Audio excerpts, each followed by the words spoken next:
அனைவருக்கும் வணக்கம். இன்னும் 50 வருஷம் கழிச்சு நம்ம உலகம் எப்படி இருக்கும் நினைச்சு பாத்தீங்களா? பறக்கும் கார்கள், ஏஐ நண்பர்கள், ரோபோட்ஸ், இந்த அட்வான்ஸ் உலகமா இருக்கும். அது வேறு என்னன்னு பாத்தீங்கன்னா, பூமிக்கு அடியில் இருக்க ஒரு பழமையான கருப்பு திரவம் தான். அதுதான் crude oil, கச்சா எண்ணெய். ஸோ இன்னைக்கு நம்ம கையில இருக்க ஸ்மார்ட் போன்ல இருந்து இன்னைக்கு விண்வெளிக்கு போற ராக்கெட் வரைக்கும் எல்லாமே சாத்தியம். அது இந்த க்ரூட் ஆயில்னால தான்.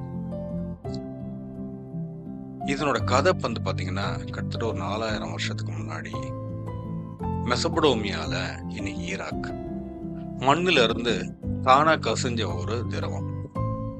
அதை பார்த்த மக்கள் அது வந்து ஒரு க்ளூ மாதிரி இருந்தது, பசை மாதிரி. அதை எடுத்து அவங்களுடைய போட்டுக்கு வாட்டர் ப்ரூஃபா யூஸ் பண்ண ஆரம்பிச்சாங்க. வீடு கட்டுறதுக்கு ஒரு பசையா யூஸ் பண்ண ஆரம்பிச்சாங்க. இப்ப அவங்களுக்கு தெரியாது, அவங்க கையில இருக்கிற பொருள் வெறும் பசை இல்ல, நாளைக்கு இந்த உலகத்தையே ஆள போற மிக சிறிய சக்தின்னு. அந்த காலத்துல வந்து பாத்தீங்கன்னா இருட்டை விரட்டுறதுக்கு திமிங்கலங்களோட கொழுப்பு எடுத்து எண்ணெய விளக்குக்கு பயன்படுத்திக்கிட்டு இருந்தாங்க. ஒரு காலத்துல அதனுடைய தேவைகள் ரொம்ப அதிகமாயிடுச்சு, ஆனா கையிருப்பு இல்லை. அப்போ எட்வின் ட்ராக் அப்படின்றவரு 1859 பென்சில்வேனியால ஒரு 60 அடி ஆழத்துக்கு தோன்றாரு. அப்ப அவரை பார்த்து எல்லாரும் சிரிச்சாங்க. ஆனா 69 அடி போனப்போ அவருக்கு அந்த க்ரூட் ஆயில் வெளியில வந்துச்சு.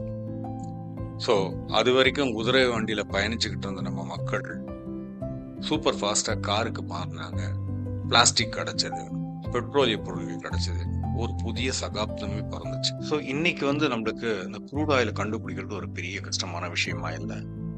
ஏன்னா சேட்டலைட்டை யூஸ் பண்ணி எங்க க்ரூட் ஆயில் இருக்குன்னு துல்லியமா கண்டுபிடிக்கிறோம். ஈவன் ஆழ்கடல்ல பல கிலோமீட்டர் அடியிலையும் போய் எடுக்கிறோம். இது மாத்திரம் இல்லாத பனிப்பாறைகளுக்கு அடியில இருந்து எடுக்க ஆரம்பிச்சிட்டோம்.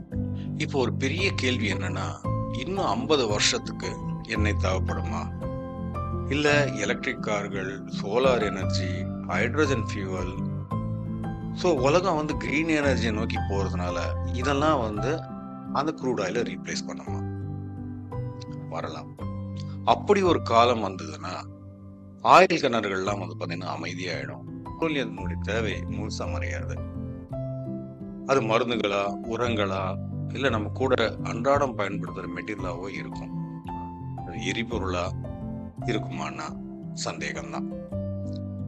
ஸோ இந்த மண்ணுல தெரிஞ்ச ஒரு திரவம் மனுஷனை விண்ணுக்கு போக வச்சது. இது வெறும் கச்சா எண்ணெய் இல்ல, இது மனித அறிவோட அடையாளம். நாளைக்கு இது ஒரு பெரிய வரலாறா மாறலாம். ஆனா அந்த வரலாற்றை உருவாக்குனது இந்த கச்சா எண்ணெய். இந்த வீடியோ உங்களுக்கு பிடிச்சிருந்ததுன்னா சப்ஸ்கிரைப் பண்ணுங்க, உங்க நண்பர்களோட ஷேர் பண்ணுங்க. நன்றி.